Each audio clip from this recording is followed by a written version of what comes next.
वो स्टूडेंट की तरफ से आए, किसी भी पार्टी की तरफ से नहीं है। पहले क्लियर कर दें, ना सीजीपी, ना लैब टेस्ट, ना मार्कसिस्ट, ना राइट टेस्ट, किसी भी पार्टी की तरफ से नहीं। हम केवल विद्यार्थी हैं, सिंपल मांगे रखें। आप कोई चीज़ को फेयर कराने नहीं करा सकते क्या आप सिंपल चीज़ बताओ, आप उसके मंत्री हो यार, आपकी जिम्मेदारी रहती है कोई भी आप एग्ज़ाम सही फेयर तरीके से कराओ। आपको शर्म आती है कि छोटे से छोटा एग्ज़ाम भी लीक हो रहा है, ग्रुप डी से लेकर ग्रुप ए+ ग्रेड वाला सब लीक हो रहा है। ऐसा नहीं है, पेपर लीक, कभी धांधली, सब होता है, सब जानते हैं। पहले भी होती थी, लेकिन अब बहुत स्पीड से बढ़ी। ये नहीं कह रहा पहले नहीं होती, अब जिस ग्रोथ से बढ़ रही है ना बहुत ज़्यादा है कि बेरोजगारी दर आप कंट्रोल नहीं कर पा रहे। ये बात सही है, कौशल की कमी है, लेकिन कौशल की कमी किस वजह से हुई है? सरकारी स्कूलों की बंद, जो आपकी टीचिंग जो लेवल था ना वो बहुत गिर गया। आप समझ रहे हो, आपने सुधार किए नहीं। न्यू एजुकेशन पॉलिसी लेकर आए तो उसको भी आपने सही तरीके से प्रॉपर तरीके से आपने इम्प्लीमेंट नहीं कर सके। आप समझो कि क्या कर सकते हो आप, लेकिन आप एजुकेशन मिनिस्टर हो धर्मेंद्र प्रधान जी, आपको इस बात को सोच समझ इस्तीफा देना चाहिए कि हम अपना कार्य क्षेत्र को पूरी तरीके से नहीं कर पा रहे। उसमें शर्म वाली बात नहीं है। अगर मैं कोई कार्य करता हूँ और मैं इसको सही तरीके से नहीं कर पाऊँ तो मतलब ये होता है कि मैं उस कार्य को इस्तीफा दे दूँ। लेकिन समस्या ये है कि आप इस्तीफा देना ही नहीं चाहते, ठीक है। आप ये मत समझो कि सरकार की इसमें बेइज्जती होगी, क्या होगी, लेकिन ये तो सपोर्ट बहुत अच्छा मिलेगा आपको कि आपने स्टूडेंट की तरफ से मांगों का पूर्ण किया। आप इस तरह जो आपने किया दिल्ली प्रोटेस्ट में 20 तारीख को, क्या था वो पूरा निंदनीय। जिस तरह से बच्चों को मारा गया, जो भी पुलिस वालों के साथ वो भी घायल हुए, लेकिन बच्चों को मारा गया, हमारे साथियों को मारा गया, पीटा गया। आपको पता है उनका किसी का हाथ टूटा, किसी का पैर टूटा है? बच्चियों पर, स्त्रियों पर जिस पर अत्याचार किए गए, ये देश आपको याद रखेगा। ये मैं पूछूँ कि 1975 में जो उस समय स्थिति बनी थी, ये स्थिति वही बनती जा रही है। आप समझो कि पहले भी 3 साल बाद चुनाव थे, अभी भी 3 साल बाद ही चुनाव है। हो सकता है कि आपको इसी तरीके से करारी हार दी जाए, लेकिन मैं नहीं कहता कि मैं भाजपा का कट्टर विरोधी। भाजपा ने गलत किया, मैं उसका विरोधी।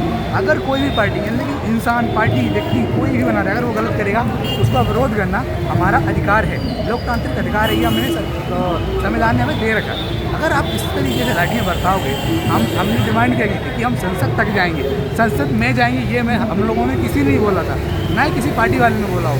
आप इसकी क्या न्यूज़ समझते हैं? और हाँ, जो वर्तमान में न्यूज़ चलाई जा रही है, बहुत सारी फेक न्यूज़, आप अच्छे से जानते हो।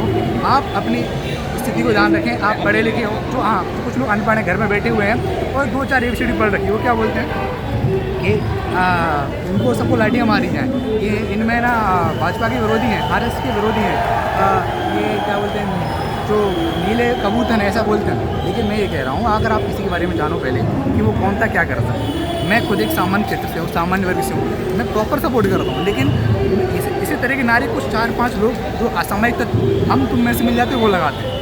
लेकिन जो वास्तविकता प्रोटेस्ट है वो 10 से 20 हज़ार लोगों की भीड़ ये कॉकरोचेस की या फिर अलग चीज़ों की नहीं हो सकती। यहाँ पे अच्छे स्टूडेंट भी थे, उन्हें क्या दोस्त से मारा गया, मतलब पुलिस वालों से क्या बोलूँ। अब वो तो गुलाम है, जैसे पहले अंग्रेजों गुलाम थे, अब वो सरकार के गुलाम है। अब वहाँ तो समझो कि जब गांधी जी ने इतने कम दिन का अनशन करके ब्रिटिश सरकार को भी झुका लिया था, हमारे तो इतने दिन अंतर करने के बाद भी सरकार ने अभी तक कोई समझौता नहीं किया। वहाँ तो इरविन समझौता हो गया था ना। आपको शर्म आती है? नहीं आती? आप तो अंग्रेज सरकार से बुरे हो गए, आप किसी तरह कार्य कर रहे हो। आप समझो इस स्थिति, इस तरह से कार्य करोगे आप क्या कर पाओगे? फिर आप सुधरो और समझो इस स्थिति, ठीक है। हमारे साथ एक दोस्त आए, दोस्त आपका नाम क्या है? आप आंदोलन में आए, ये अभी से भी वो तो आप 4 दिन, हाँ 4 दिन से आप जो चीज़ें देख रहे हैं अभी शाम को बढ़ जाती है। दिल्ली प्रोटेस्ट जो हुआ, सुबह भी आया था, मैं मॉर्निंग में 7 भीड़ नहीं थी, मैं ऊपर तक घर से निकला था। और ये भाई को लेके आया हूँ क्योंकि इसकी बहन नीट का एग्ज़ाम दे रही थी। बताओ थोड़ा, नीट का एग्ज़ाम दे रही थी तो सगी बहन नीट का एग्ज़ाम दे रही थी। और बताओ थोड़ा क्या स्थिति रही नीट के एग्ज़ाम में, तो जैसा आप देख रहे हो वैसे ही सब कुछ चल रहा था। उसने भी कोशिश की थी फांसी लगाने की, लेकिन मैंने उसको समझाया था कि भाई ये सब कोई कारण नहीं निकलता है। सुसाइड का अटेम्प्ट किया था, भाई ने बचाया। लेकिन मैंने बताया ये मेरी भाई ये सब कंपनी में जॉब करने करता से कोई है। मतलब का नहीं रहेगा। अगर मतलब कि तू वो करके जाएगी, क्या कहते हैं उसको, अभी तैयारी मतलब कि किसी और चीज़ की तैयारी करो। और वो समस्या ये है कि वर्तमान में जितने भी गवर्नमेंट एग्जाम में समय धांधली हो रही है। समस्या ये है कि स्टूडेंट ही धीरे धीरे गिरते आ रहे हैं, उनकी इच्छा ही नहीं हो रही। वर्तमान में जो पहले सरकार के समर्थक थे वो कट्टर विरोधी हो चुके हैं। अब विद्यार्थी उनका कट्टर विरोधी। आप एक शिक्षा पर सुधार नहीं कर सकते, फिर आप क्या करो? आप समझो इस बात को, ठीक है। आप कुछ लेके आए, दिखाओ कि आप क्या लेके आए हो। ये लेके आए। अच्छा, ये दिखाया गया, आप देख सकते हैं इनको। आप इनकी बात की कोई भी चलती रीवा से आए हैं, सतना जिले से रीवा हैं। से आए हैं यहाँ पे हमारा पर सतना जिले में गांव है। सतना जिले में किसी से पूछ आप लेना। समझ सकते हैं कि स्थिति क्या है। आप मतलब एक छोटा सा इस्तीफा देने में शर्मा है यार। ऐसे पार्टी की बेइज्जती नहीं है इसमें। आपका अच्छी बात है अगर आप स्टूडेंट विद्यार्थी को सुनते हैं।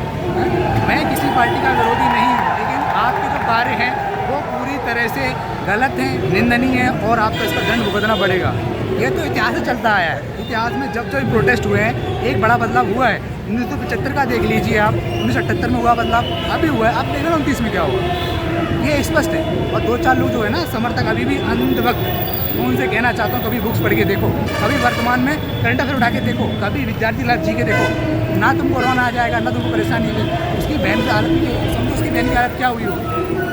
कभी अपनी बहन से सोचो कि अगर उसके साथ ऐसा हुआ क्या होता। अपने छतों में अंदर बैठ के दूसरे को ज्ञान नहीं देते, समझ गए क्या। आप अपनी स्थिति को समझ के आप सही निर्णय लो। आप घर में बैठे हो, चार तोड़ रहे हो, क्योंकि आप क्या हो समझो स्थिति। आप रियल में, हम कॉकरोच हैं तो आप क्या हो, आप क्या हो। आपको हमने बनाया। हम 2014 में मोदी करते थे। अरे हम सब कर रहे थे। अरे हमने मेरी अपने पूरी घर से फैमिली, लड़ाई की है। आज हम टेररिस्ट हो गए हैं। आज हम टेररिस्ट हैं, खालिस्तानी है, पाकिस्तानी हो गए हैं आज हम। क्योंकि हमने काकरोच का आतंकवादी सपोर्ट घोषित कर दिया गया है। जब लोकतंत्र के खिलाफ आवाज उठाई है स्टूडेंट ने, तो उनको टेररिस्ट और डॉक्टर पाकिस्तानी कह के आवाज दबाई गई हमने है। लाठी खाई है, वास्तव में खाई है। और आज भी खाने के आए हैं, हेलमेट लेके आए थे कि होगा तो होगा, आर या पार। सिंपल बात, आप जितनी लाठी मारोगे हम उतनी लाठी खाएंगे, लेकिन हम फिर भी आवाज़ उठाएंगे और आवाज़ उठाएंगे। हम उठाते रहेंगे आवाज।